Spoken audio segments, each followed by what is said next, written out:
How you doing, guys? I'm Richard. I'm Greg. And today we're going to talk about why do tradies / contractors cost so much money. Let's do it, guys.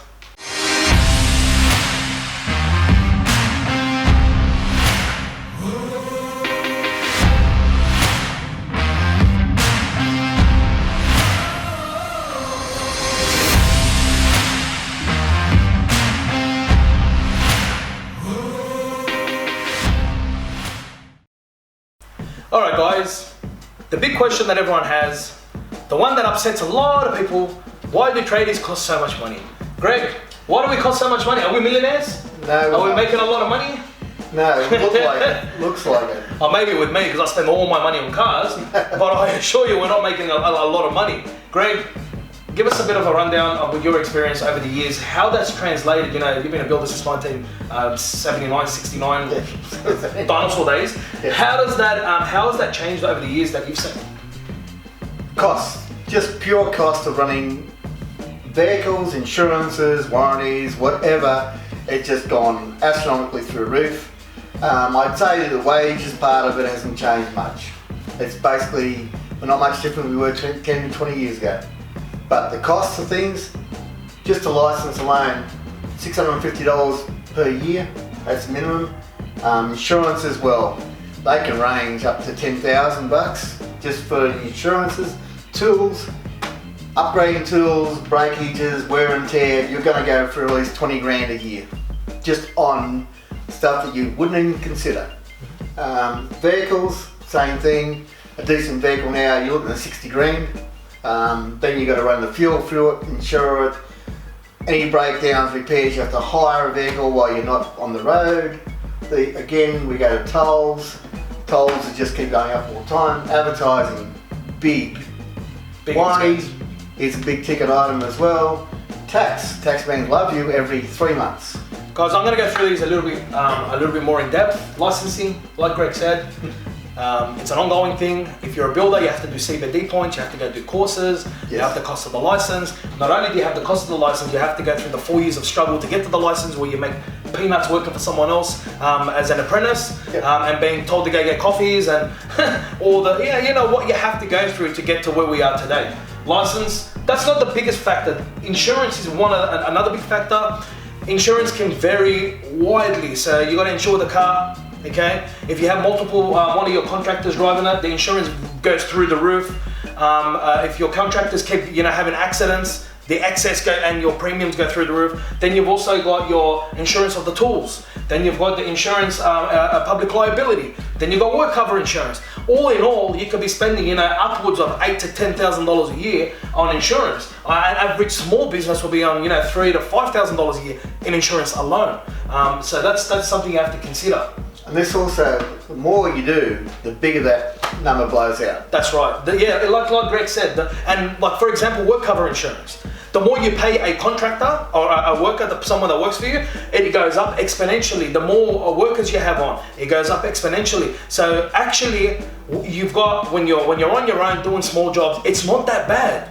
As soon as you have multiple workers and you're taking on more complex tasks, larger tasks, that's when we take a big hit for our margins. Tools, guys, tools. Not only do we have the wear and tear, not only do we have the odd time where the boys have dropped the drill from the top of a ladder. Things that you don't think about. The amount of blades, saw blades we go through. You know how many drill bits I have to go through, like the Phillips head drill bits? I buy the most expensive ones, you put it on crack, they're broken. Or they've stripped them, right? Then you got the saw blades. Saw blades, Greg, a decent saw blade for a standard circular saw, what does that cost? 60 to $80. There you go. Some of them are up to $100, $140. If you hit a nail, that could damage your blade depending on what kind of blade it is. All right, tools. We've got nearly, I know in my van at any given time I've got between $30,000 and $40,000 in tools. Okay, and then the rest of them I have to store in my house because I don't know where else to put them. We need a multitude of tools for different projects, right? The vehicles. I'm going to give you guys the best story. I've got a Ford Transit 2019. I took it in for my first service a couple of days ago. Fantastic. Get a phone call. Richard, you need new front brakes. My car's only done 22,000 kilometers.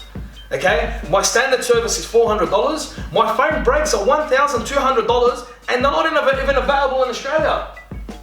guys, based on their, the expectations, that's $1,200 on top of my standard service every single year just in brakes. Doesn't include the wear and tear, the scratching and everything else that comes with it, all right? Tolls. I live, out of Wookle, in the Liverpool area, but out here, I mean, even with my standard tolls, we drive all over Sydney, sometimes to go from here, to the Hills District or to the North Shore.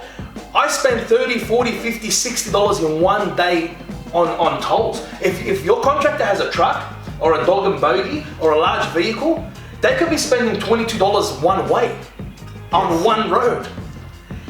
Yes, and that's something that's never taken into account. That's right.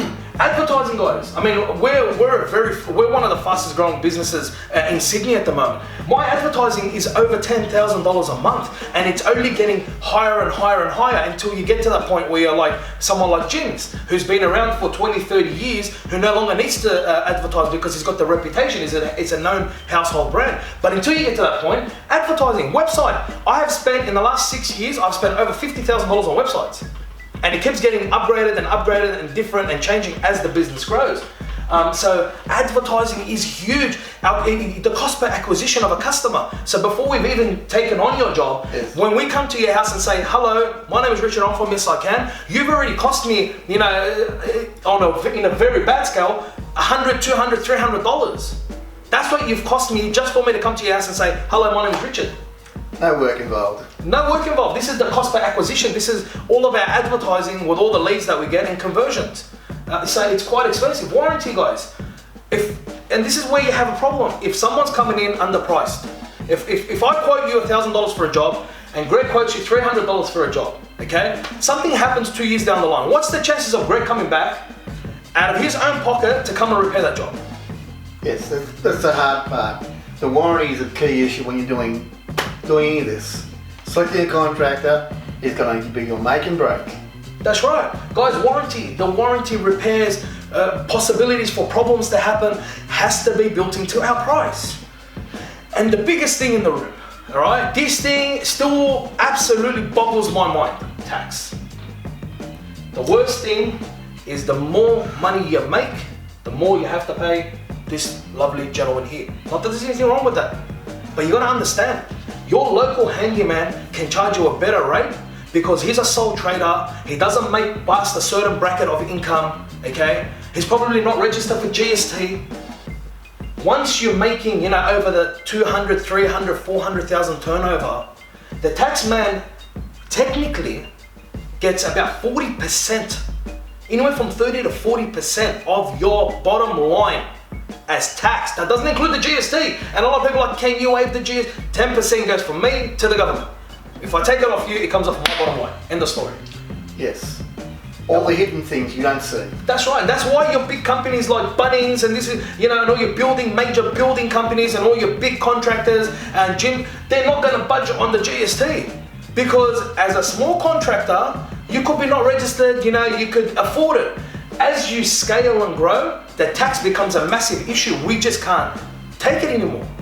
And at the end of the day, guys, and I'm going to tell you this, and I'm going to be completely frank and honest with you guys, right? As a tradie, as a bare minimum for a tradie, like for example, Greg, if Greg wants to work for anyone, if he doesn't own his own business and you want to work for someone, you can't work as a subcontractor, that is, you cannot make less than $600 a day. Because that $600 up here, by the time you filter it out through all this, ends up with $350 to $400 here. Okay? Yes. You don't take into account, we don't do a standard 9 to 5 job. No. We're doing 70, 80, 90 hours a week. We're putting our backs and our physical and our necks and all that into it. We're going to work where we can fall off ladders every day. So if I wanted to make, 200 or 300, I'd rather just go work for a company or a factory or do something different than what we're doing now.